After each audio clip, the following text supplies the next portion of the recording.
नमस्कार. कल्पनाच किचनमध्ये तुमचं सर्वांचं स्वागत. आज मी तुमच्याबरोबर खिम्याचे पातवड हे पाठाऱ्या प्रभू स्पेशल रेसिपी शेअर करणार आहे. साहित्य भरपूर जसं इकडे खिमा घेतलेला आहे, अळूची 6 पानं घेतलेत, मग आपलं जिरं, हळद, मिरच्याची बुकी, गरम मसाला आमचा पाठाऱ्या प्रभू, तूप, मीठ, चिंच भिजत ठेवले, 1 कप डाळ घेतले, आलं, लसूण, हिरव्या मिरच्या आणि कोथिंबीर, एवढ्या सगळ्या गोष्टी घेतल्या. आता हे मी पहिलं 1 वाटी रात्री मी भिजून ठेवली डाळ, ही छान फुलून आलेली दिसते बघा. आता मी आलं, लसूण, हिरवी मिरची आणि डाळ हे मिक्सरमधून जाडसर बारीक करून घेते. म्हणजे आपण आपल्याला एकदम पेस्ट नको आहे हां. जरा हे बघ असं असं डाळ पण मध्ये मध्ये राहिली पाहिजे, अशी छान होते मग. हे मी थोडं थोडं करून घातलं आहे, म्हणजे मग एका वेळी सगळं करायला. आता हे सगळं माझं मिक्स करून झालं, डाळ मिक्स करून झालं. आता ते आपण मसाले घालूया. इथे पहिला हळद घातले मी, मग मिरच्याची बुकी, मग आमचा पाठार प्रभू सांबार मसाला, मग इथे अख्खं जिरं घातले, मीठ आणि कोथिंबीर मी चिरून घेतली आहे, ती घातली आहे.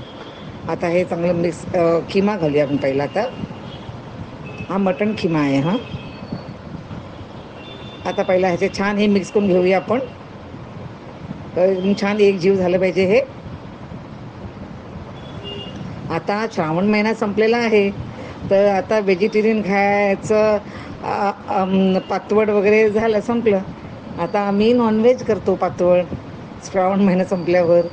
तर आता इकडे मी सगळं मिक्स करून झालं. आता ही अळूची पानं घेतली आहेत मी, ते मधलं देठ जरा जाड असेल ना, ते मी अलगद कापून घेतले.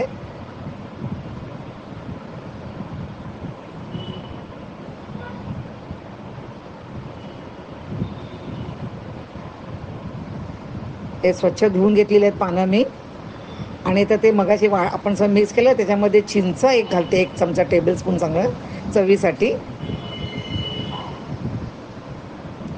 आणि तूप दाखवलं तर मी वाटीमध्ये ना, ते मी गरम केलं, ते म्हणजे चांगले मिक्स व्हायसाठी, बाकी काही नाही.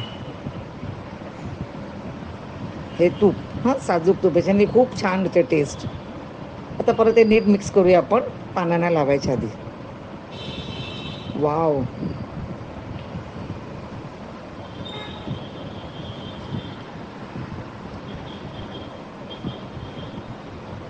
आता इकडे पानं 3 बघा, ते जे डार्क बाजू असते ती खालच्या बाजूला ठेवायचे. आणि मी इथे चिंचेचं पाणी लावलेलं आहे त्याला.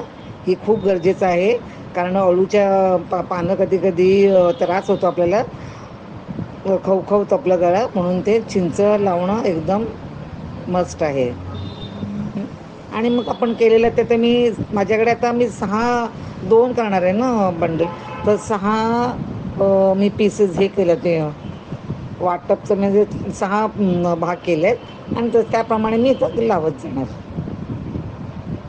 हे 3 पानांचं आपण करतो ना, हे बघा 3 पानांचं. परत त्याच्यावर चिंचेचं पाणी घालायचं, बरं ते फिलिंग मस्त. तुम्हाला मी बोंबलाचं दाखवलं आहे, आणि साधे आपले व्हेजिटेरियन पण दाखवले आहे, डाळीचे दाखवले आहे, नुसतं मग पिठाचं पण दाखवलेलं आहे. हे माझं पण एकदम फेवरेट आहे हां, अळू वडी आणि खिमा घालून, वा वा, खूपच छान लागते. आता अशा वळकटी केल्यात मी, अशा 2 करते मी. ठीक आहे.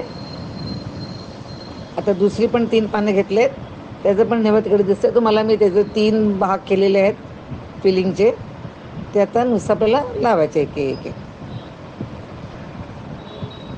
आम्ही हे कोलंबी घालून पण करतो हां. आता आपले दोन्ही वळकटे चांगल्या तयार झाले आहेत. इथे मी स्टीमर घेतलं आहे, आणि पाणी घेतलं आहे 2 कप तिकडे, त्याच्यावर जाळी ठेवणार, आणि हे 2 पण अळूच्या अळूचे पातोड आपण हे शिजून घेणार. एक बोला 20 मिनटं, हां, 15 ते 20 मिनटं आपण त्याला वाफ देऊया हायवर. ठीक आहे. आता 15 ते 20 मिनटं झालेली आहेत. चांगले तयार बघा, रंग बदलला आहे, शिजले आहेत. आता ते थंड होऊन द्या, लगेच कापायला घेऊ नका. हां, थंड झाल्यावर मी ते पीसेस केले आहेत.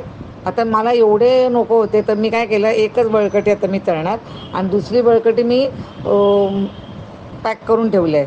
ते फ्रीझरमध्ये ठेवीन, मला जेव्हा पाहिजे तेव्हा मी ते काढणार. ठीक आहे. तर आता हे बघा किमा काय दिसतो ना आतून छान. आता आपण हे डीप फ्राय नाही करू शकत कारण ते सुटण्याचा चान्स आहे. तर चांगल्यापैकी बऱ्यापैकी तेल घेऊन आपण शॅलो फ्राय करूया, क्रिस्प होईपर्यंत. हां, हे तुम्ही चटणीबरोबर खाऊ शकता, सॉसबरोबर खाऊ शकता किंवा नुसतं असं जेवणामध्ये ताटामध्ये खूपच छान लागते. खिम्याची पातवड नक्की ट्राय करा तुम्ही. आता काही हरकत नाही, श्रावण महिना पण संपलेला आहे, तर नॉनव्हेज खायची काही हरकत नाही, बिंदास. वाव, पाहू शकतात किती छान दिसतात ते पातवड. आता मी ते एका पेपर नॅपकिनवर काढीन, म्हणजे त्यातलं जे एक्सेस तेल असेल ना ते निघून जाईल. हे बघा, वाव. लाईक, शेअर आणि सबस्क्राईबचं बटन प्रेस करायला विसरू नका. आणि माझा व्हिडिओ पाहिल्याबद्दल धन्यवाद. थँक्यू.